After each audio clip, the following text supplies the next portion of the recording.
सभी स्नेही जनों एवं सुधी साधकों को सादर वंदे। जय श्री कृष्ण। श्रीमद् भगवद गीता अध्याय 6 आत्मसंयम योग और आज का श्लोक है श्लोक संख्या 11। आइए इसका पठन वाचन करें और फिर इसका सरल सार भाव जानने का प्रयास करते हैं। शुचौ देशे प्रतिष्ठाप्य स्थिरमासनमात्मनः नात्युच्छ्रितन्नातिनीचं चैलाजिनकुशोत्तरम्। इसका सरल शाब्दिक अर्थ इस प्रकार है कि शुद्ध भूमि में जिसके ऊपर क्रमशः कुशा, फिर मृगछाला और सबसे ऊपर वस्त्र ये बिछे हैं, जो न बहुत ऊंचा है न बहुत नीचा, ऐसे अपने आसन को स्थिर स्थापन करके, यानी having firmly set his seat in a spot which is free from dirt and other impurities with the sacred kusha grass, a deer skin and then a cloth spread thereon, one upon the other. Kusha below, deer skin in the middle and cloth uppermost, neither very high nor very low. तो इस श्लोक में ध्यान योग के लिए आसन की स्थापना कैसे करें उसकी विधि का वर्णन किया गया है। ये एक प्री रिक्वायरमेंट है ध्यानाभ्यास के लिए। तो सबसे पहले हम पदच्छेद के माध्यम से शब्दों का हिंदी अर्थ देख लें। शुचौ यानी शुद्ध, देशे यानी भूमि में, जिसके ऊपर क्रमशः, चैला जिन कुशोत्तरम, कुशा सबसे नीचे, फिर मृगछाला उसके ऊपर और उसके ऊपर वस्त्र बिछे हैं, जो नहीं न तो अत्युच्छ्रितम बहुत ऊंचा है और नहीं न तो अति नीचम बहुत नीचा है, ऐसे आत्मनः अपने आसनम आसन को स्थिरम स्थिर प्रतिष्ठाप्य स्थापन करके। योगाभ्यास करने वाले के लिए योग के जो साधन हैं उन साधनों के रूप में आसन है, आहार है, विहार है, इनके नियम बतलाना ठीक है और योग को प्राप्त हुए पुरुष के लक्षण, उसका फल, ये सब भी कहना चाहिए।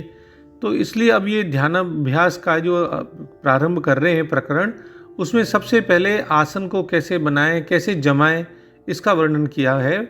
तो भगवान कहते हैं कि शुद्ध स्थान में, यानी जो जगह हो उसको अच्छी तरह से झाड़ लिया हो, बुहार लिया हो, पोंछा वगैरह कुछ लगा लिया हो, इन क्रियाओं के द्वारा बिल्कुल साफ किया हुआ हो, पवित्र हो, शुद्ध हो और एकांत स्थान हो। फिर उसमें आसन लगाएं। आसन जो बहुत न तो ऊंचा हो न नीचा हो, अगर तख्त रखना हो तो भी, और बिना उसके अगर समतल जमीन पे बैठना हो तब भी फर्श पे, तो न तो अति ऊंचा हो न नीचा हो, और जिस पर बिल्कुल क्रमशः वस्त्र, मृगचर्म और कुशा बिछाए गए हों। शब्दार्थ की दृष्टि से देखें तो पहले ये लिखा हुआ है कि उसके ऊपर जो है पहले वस्त्र लगाओ, फिर मृगचर्म और फिर कुशा, लेकिन शंकराचार्य जी और दूसरे सभी विद्वान कहते हैं कि पाठ के क्रम से इसका अर्थ जो है उल्टा समझा जाना चाहिए, यानी सबसे पहले कुशा, फिर बीच में मृगचर्म, मृगछाला और सबसे ऊपर वस्त्र, इस तरह से ये 3 लेयर्स बिछाई गई हों और फिर वहाँ अविचल भाव से स्थापन करके बैठे वहाँ पे। ठीक है। तो इस श्लोक में स्थान का और आसन का वर्णन है, और स्थान स्वच्छ और स्वच्छ शुद्ध होना चाहिए और स्थिर होना चाहिए, समतल होना चाहिए, ऊंचा नीचा नहीं होना चाहिए। स्वामी चिन्मयानंद जी कहते हैं कि ऊंचे से मतलब किसी पहाड़ की चोटी पे भी ले सकते हैं अर्थ। तो अगर इतनी ऊंचाई पे बैठेंगे तो साधक के मन में थोड़ी असुरक्षा होगी, कहीं बैठे हुए नींद आ गई तो गिरने का भी भय रहता है। और इसी प्रकार नीचे, इसका अर्थ जमीन के नीचे या अंदर कहीं और गुफा जैसे स्थान का भी लिया जा सकता है अर्थ। तो ये स्थान फिर नीचे गीले होते हैं तो वहाँ पे जोड़ों में पीड़ा की संभावना भी हो सकती है, और वो जो हार्ट रेट और ब्लड प्रेशर को भी अफेक्ट कर सकते हैं, और कीड़े मकोड़े का भी वहाँ पे ज़्यादा रेंगने वालों का इनका डर रहता है, पानी वानी या सीलन आने का। तो कुश नामक घास के ऊपर मृगछाला और मृगछाला बिछाकर उसके ऊपर स्वच्छ कोमल वस्त्र को बिछाने से एक उपयुक्त आसन बनता है। शुद्ध स्थान और पवित्र स्थान से हम तीर्थ स्थान का भी भाव ले सकते हैं कि प्रयाग, मथुरा, वृंदावन, ऋषिकेश, हरिद्वार, ऐसे उनका पवित्र स्थानों का भी हम ले सकते हैं, या पवित्र नदियों के किनारे का भी ले सकते हैं। यानी ऐसा अर्थ भी लिया जा सकता है। तो भगवान इस श्लोक में और आगे के जो और श्लोक आ रहे हैं 2, उनमें ध्यान योग की उपयोगी बातें बताते हैं।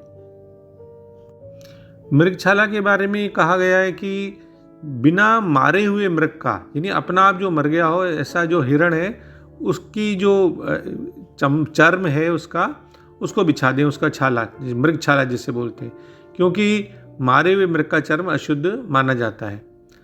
और ये जैसे स्वामी रामसुखदास जी महाराज भी लिखते हैं कि अगर मृगछाला न मिले तो कुश के ऊपर हम कोई जूट का आसन भी लगा सकते हैं, या ऊन का कंबल भी बिछा सकते हैं, फिर सबसे ऊपर कोमल सूती कपड़ा बिछा सकते हैं। कुश के लिए ऐसा माना जाता है कि वो वराह भगवान के रोम से उत्पन्न हुआ है और बहुत पवित्र होता है। ग्रहण आदि में भी सूतक से बचने के लिए इसको पदार्थों में, कपड़ों में पानी की जगह भी रखते हैं इसको। और कुश जो है शरीर में गड़े नहीं, इसलिए उसके ऊपर मृग चर्म डाला जाता है, मृगछाला बिछाई जाती है उसके ऊपर। और हमारे अंदर जो इलेक्ट्रोमैग्नेटिक जो पावर है वो कोई ज़मीन में नहीं चली जाए, तो उसके लिए रोकने के लिए भी मृगछाला बिछाने का विधान कहा गया है, ऐसा माना जाता है। और फिर मृगछाला या जैसे जूट का कोई आसन या कोई कंबल ये बिछाते हैं तो कहीं वो बहुत गर्म नहीं हो जाए गर्मी में, इसलिए सूती कपड़ा भी उसके ऊपर बिछाने की बात आई है। हम भूमि पर बैठे या कोई छोटी मोटी तख्ती या चौकी लगा लें, फिर उसके ऊपर बैठें, पर वो जगह समतल होनी चाहिए और स्थिर भी होनी चाहिए। ज़्यादा ऊंची होगी तो भी जो है ध्यान भंग होने का जो है अंदेशा रहेगा, और नीचा बहुत ज़्यादा नहीं होना चाहिए। और स्थिर रहने का मतलब है हिलने वाला नहीं हो, ताकि ध्यान भंग नहीं हो। और आत्मनः पद से अपना आसन बनाएं, अपना आसन अलग रखें, ऐसा विधान आया है। तो बहुत सरल जो शब्दों में इसका अर्थ देखें तो योगाभ्यास के लिए स्वच्छ स्थान पर, भूमि पर कुशा बिछाकर उसे मृगछाला से ढककर उसके ऊपर वस्त्र बिछाना चाहिए, और आसन बहुत ऊंचा या नीचा नहीं होना चाहिए, स्थिर होना चाहिए। यानी भगवान श्री कृष्ण इस श्लोक में साधना की जो बाहरी क्रियाएं हैं उनका वर्णन कर रहे हैं, क्योंकि प्रारंभिक जो चरण होता है ध्यानाभ्यास का या योगाभ्यास का, उसमें कहीं न कहीं ये बात जरूर है कि बाहरी वातावरण शुरुआत में मन को प्रभावित करता है। बाद में अगर जब आपके मन के संयम पे पूरी तरह से मतलब मन संयमित हो जाता है तो फिर आपको ज़्यादा फर्क नहीं पड़ता, पर शुरुआत में तो स्वच्छ वातावरण मन को स्वच्छ रखने में बहुत सहायता करता है। और ये जो कुश घास की चटाई बिछाने की बात आई है, वो आजकल के योग मैट के समान ही होती है, और वो तापमान रोधक भी होती है, यानी जो हीट है उसकी बेड कंडक्टर भी होती है। और ये भी माना जाता है कि जो मृगछाला है वो विषैले कीटों से, जैसे सांप से, बिच्छू से, इनसे साधना में लीन साधक के पास इनको जाने से रोकती है। और ऊंचा नीचा की तो बात बताई दी कि ऊंचा होगा तो गिरने का जोखिम रहता है, नीचा होगा तो रेंगने वाले कीट जो है साधना में बाधा उत्पन्न कर सकते हैं। लेकिन ये बात तो स्पष्ट है कि जो दिशा निर्देश हैं वे कुछ सीमा तक आधुनिक समय से भिन्न हैं, लेकिन ये बात भी स्पष्ट है कि निर्देशों का लक्ष्य जो है वो भगवान के चिंतन में लीन होना है। भूमि के स्वच्छ करने की बात आई है तो वो तो स्वच्छ तो रखना ही चाहिए। अस्वच्छ स्थान में मन में भी अस्वच्छ विचार उत्पन्न होते हैं, लेकिन जब व्यक्ति योगारूढ़ हो जाता है तो फिर उसके लिए सभी स्थान एक समान होते हैं। एक बात और, यहाँ किसी विशेष बैठने की विधि का या आसन का उल्लेख नहीं है, यानी प्रत्येक व्यक्ति अपना मनचाहा आसन, जैसे पद्मासन है, सिद्धासन है, ऐसे कोई भी सुखासन अपना सकता है जिसमें वह बिना किसी असुविधा के लंबे समय तक बैठ सके। बस आसन स्थिर होना चाहिए। पतंजलि भी कहते हैं कि आसन स्थिर और आरामदायक होना चाहिए। और फिर किसी भी सुखदायक मुद्रा में बैठकर योगी को अपने मन को इंद्रियों और बाहरी जगत से हटाकर अंतर मन में केंद्रित करना चाहिए। इस प्रकार परमात्मा पर एकाग्रता रखेंगे तो मन को अपार शक्ति प्राप्त होती है। अंत में हम डॉक्टर राधाकृष्णन जी के सरल शब्दों में फिर से इसका भाव देख लें कि किसी स्वच्छ स्थान में ऐसी जगह अपना आसन बिछाकर जो नहीं न तो बहुत ऊंचा हो न बहुत नीचा हो, उस पर कुशा घास पहले, फिर एक मृगछाला बीच में और फिर एक कोमल सूती वस्त्र ऊपर, एक के ऊपर एक, इस तरह से बिछाकर बैठना चाहिए। जय श्री कृष्ण। ओम श्री कृष्णार्पणमस्तु। डॉक्टर BK शर्मा के प्रणाम और किसी भी भूल अथवा त्रुटि के लिए क्षमा। सर्वे भवन्तु सुखिनः, सर्वे सन्तु निरामया।